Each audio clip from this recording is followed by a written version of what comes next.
gentlemen, we are here at Charteris Sports Center for the second game of PBL TGBI against Duke of London. Nandito tayo kasama ang isa sa mga member ng Mythical 10 last season 1 ng Duke of London, si Mr. Miklat, number 2. Good evening. Good evening po.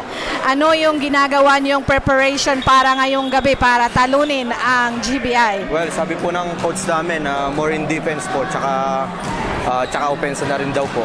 Meron ka bang ginawang special preparation ngayong season na to para mapantayan yung mga magagandang performance mo last season? Ano lang po, dagdag lang po yung practice, tsaka pagigian pa. Pagigian pa. Okay, well, thank you. Para makapag-champion, makapasok ulit sa semifinal. Makapasok doon kasi kasama sa yung Duke of London last season sa Extreme League. Sila yung top 4 ng ating season 1. So, let's look forward para sa season 2 kung again, makakapasok pa rin pa ba sila sa top 4 ng liga na ito. So, good luck sa game nyo ngayong gabi at sana may the best players and team win. Salamat Okay? po. Thank you very much, Mr. Miklat.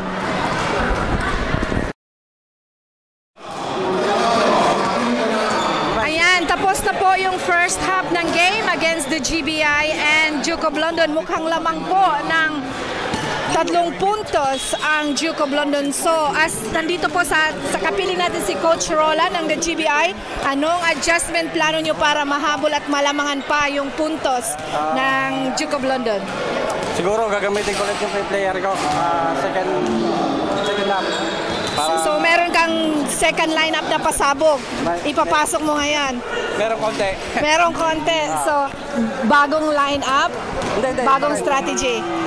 Konting bagong pwesto lang ng tao sa depensa.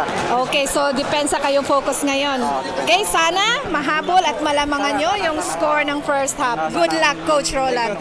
Thank you very much.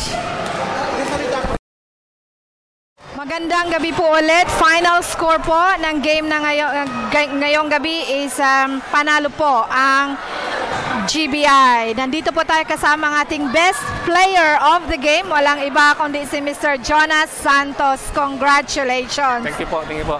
Number 27. Nakita namin ang iyong laro. Lahat ng loose ball, kinukuha mo. Rebound, nakalamang din, plus points. Ano ang adjustment na ginawa ni Coach Roland? Basta ang ano lang po namin, health defense ang importante sa team. So, health defense and cooperation at saka lahat dapat support to become successful for the game. Kaya nalamangan nyo ang Duke of London kasi diba nung first half lamang sila. Sabi ng coach nyo, he will do some adjustment at nag-apply naman yun. Nagawa nyo ba? Na-execute nyo ang mga payo niya? Yeah. Because for the first half, medyo naghuhulihan pa ng laro eh. Then second half, sabi nga ni coach, kailangan motivation at saka kailangan yung sipag at saka health defense para yun ay panalo na isang team. Okay, ayan. Maraming salamat and congratulations. Motivation, defense, support each other. Kaya yun po ang nagpapanalo ngayong gabi sa GBI. Congratulations again. Maraming salamat. Thank you po.